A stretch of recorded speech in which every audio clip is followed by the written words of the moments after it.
Well, it's live trending on Nigerian Twitter, and that's why we're here up for it. It's 24 hours. Anything and everything that trends on the social media, especially Twitter, we bring it here and all the reactions that it brings. So let's get on this one.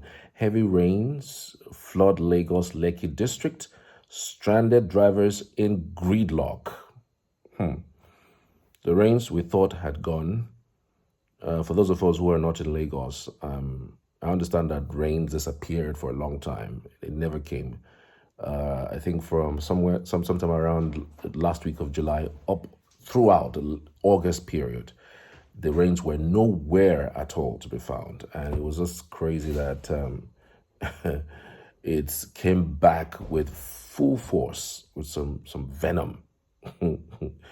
Heavy rainfall on September 23rd, 2025, inundated upscale areas of Lagos, Lekki District, including Phase 1 and the Lekki Epe Expressway, with water levels reaching vehicle hoods and trapping commuters for hours.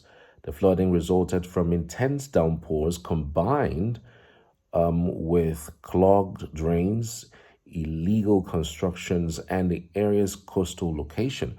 As previously warned by the Nigerian Meteorological Agency, businesses shut down early, residents navigated contaminated waters, and officials deployed palms while advising avoidance of affected areas. I really don't know what is going to happen with this Lagos floods. It comes in every year. It's not like something that happens and then people take precaution and then it disappears. It's been consistent, it's been continuous, and it's almost always been like that. I mean, look at this.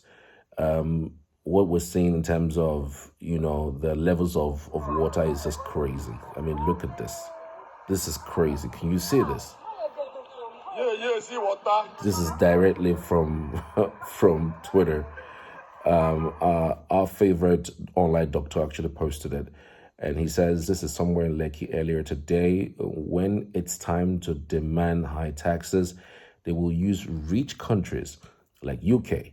When it's time to provide basic services like good measures against flooding, they will use poor but equally flooded countries like Nepal. This is crazy, and you could basically check across Twitter, and it's just everywhere. First Daily Media is posting this as well, and this was actually 8 hours ago, and this is what it says: "Seepers in car for Lekki." Look at this. Look at this. This is crazy. It's stuck. It's just everywhere. By the time you look at everywhere, everybody is just stunned by the madness that rainy season brings. This is part of the reasons why I think most Lagosians don't really like rainy season. Because, I mean, just look at this.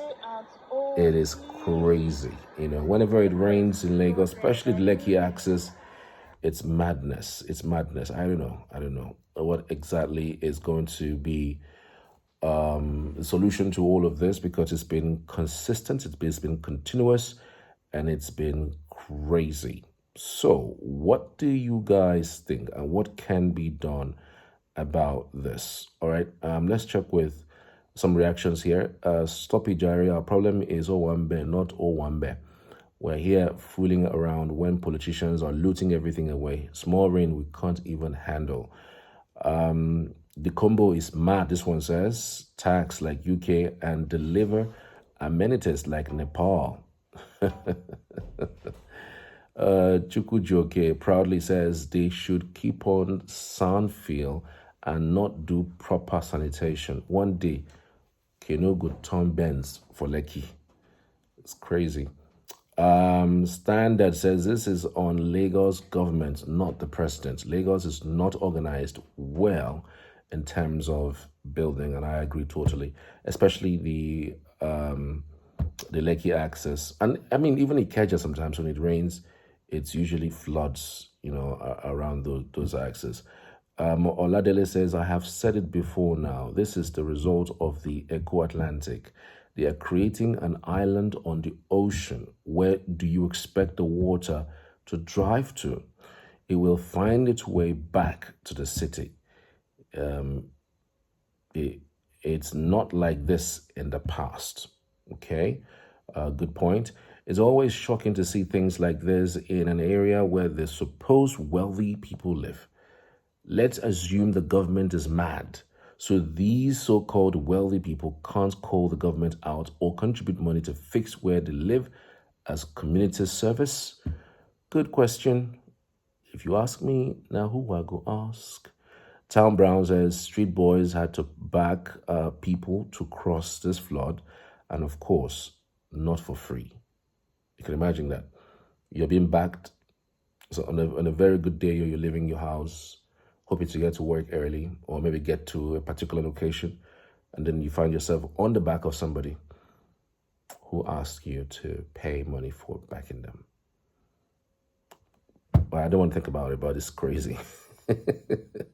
Dave says, make Lekki people just buy canoe for their backyard. Everything a lifestyle. Babajide says, this is 85% failure from the government and 15% from the people as well. Lekki is an area that needs master planning, drainage, and channels to allow inflow and outflow of water.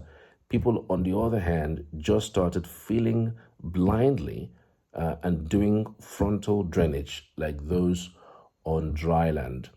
Ifeanyi Chukwani says, think that coastal highway has increased this problem because they never did environment impact assessment or followed proper guidelines before embarking on that project. Lekki people can only enjoy their neighborhood during dry season alone.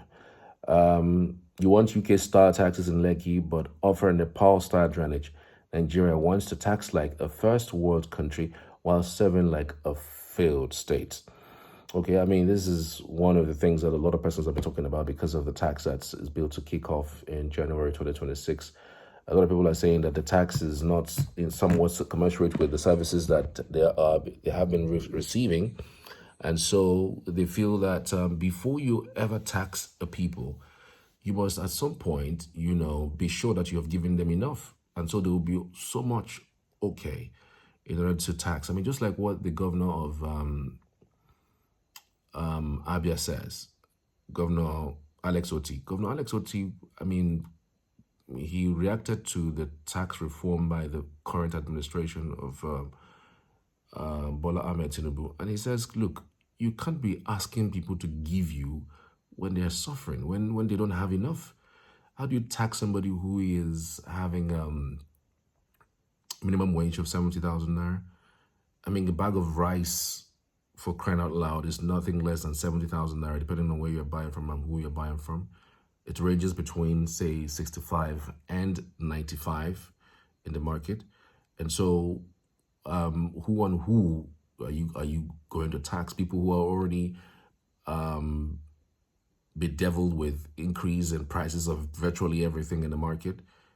Some persons will say, well, foodstuff has actually reduced. But have you checked foodstuff, groceries, and medicines in 2023 when the president took over office and what it is now?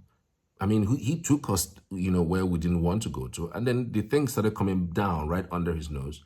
So is there something to point towards and say, oh, well, things are actually working well? Nope, it's not. So I just feel that while we are looking to tax the people more, to make them pay more, because we know that that's where government make their money in order to put it back to the economy, to improve the system in terms of infrastructure, I still think and believe that there's more that the government can do, including increasing minimum wage, including making the environment conducive for business to thrive, and including welfare for the people, and at least putting these subsidies on medicines. I don't know if you've checked how much drugs are. I mean, we're talking about food, but have you checked drugs? It's crazy. Tell me what you think in the comments. I'd love to hear from you as always. Cheers.